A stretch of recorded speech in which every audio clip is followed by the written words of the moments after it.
खुल्यो मार्दी हिमाल base camp खुल्यो। अब यो चाहिँ लगभग यो फुटप्रिन्ट चाहिँ यहाँभन्दा अन्त चाहिँ छैन, फुटप्रिन्ट यहाँभन्दा उता, तर हामीले उहाँसम्म चाहिँ फुटप्रिन्ट बनाउँदैछौँ। तर चाहिँ एकदम यो भाइ गएको फुटप्रिन्ट पछ्याउँदैछु म। ग्लेसियर हुनसक्छ यहाँ।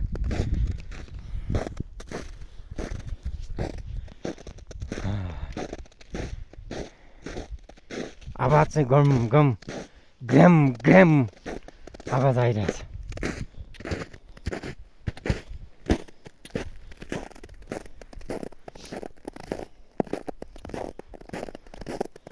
मार्दी हिमाल बेस क्याम्प यो चाहिँ हामी 4500 मिटर भन्दा यतातिर यो आइरहेछौँ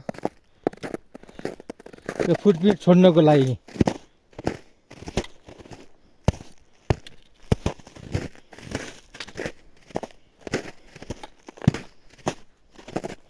अपर भ्यू पोइन्ट भने पनि जे भने पनि मार्दी हिमाल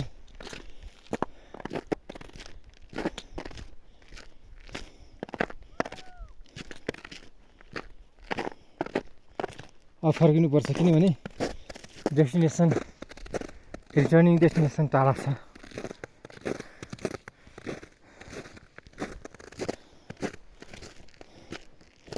भयो फुटप्रिन्ट भयो।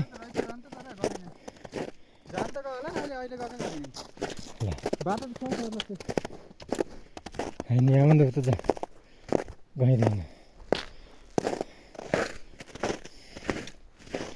बेस क्याम्पमा यो सिजनमा यहाँभन्दा उता मान्छे गएको छैन, फुटप्रिन्ट छैन। लास्ट फुटप्रिन्ट यहाँ म बनाउने हो। ल बस यो लास्ट फुटप्रिन्ट। ओम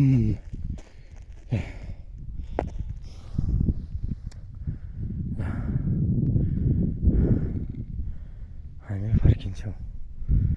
अब फर्किन्छौँ। हेर्नुहोस् त अब त्यो ठाडै हो यो।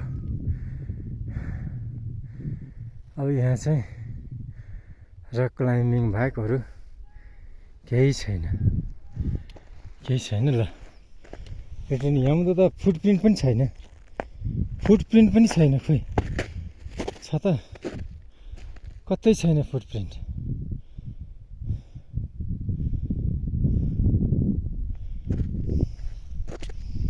ओके हामी फर्किन्छौँ।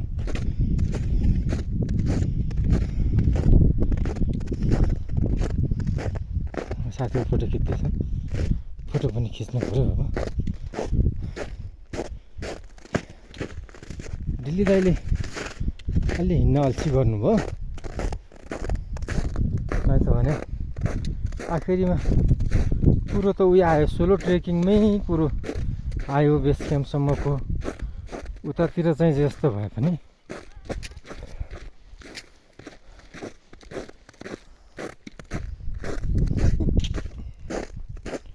चितवनबाटै आएको भाइ बहिनीहरू रहेछ।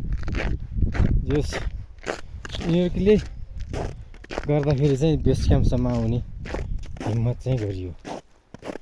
तर अब फर्किन चाहिँ धमाधम फर्किनुपर्छ। अब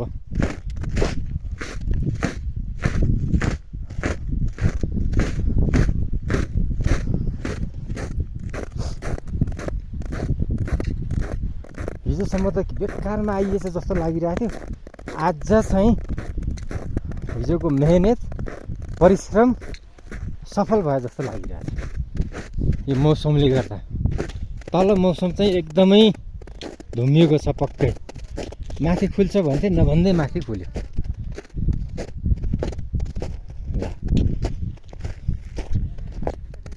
ल चितवनको भाइ बहिनीहरू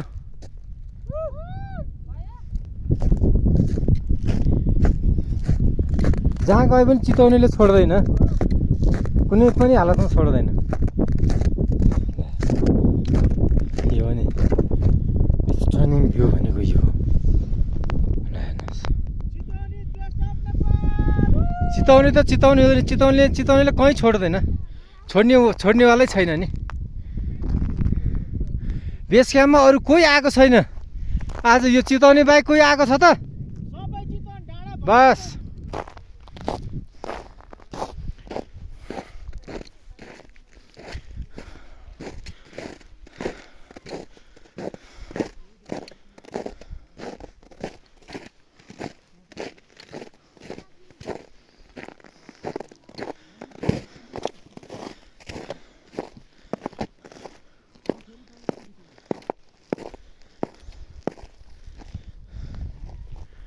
अच्छाले खुल्यो।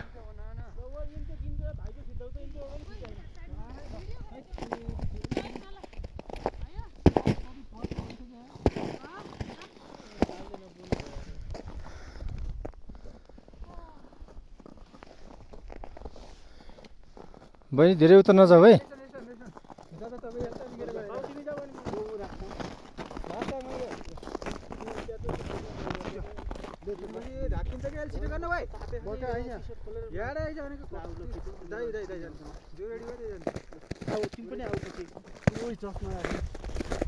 ल बहिनी यो रेडी छ कि गर्नुहोस् न भिडियो रेडी छ।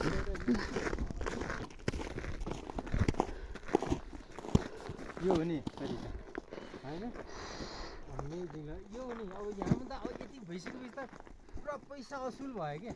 योसम्मको दुःख पनि देख्ने हरेक चिज दुःख एकदम मजा आइरहेछ कि अहिले। अरे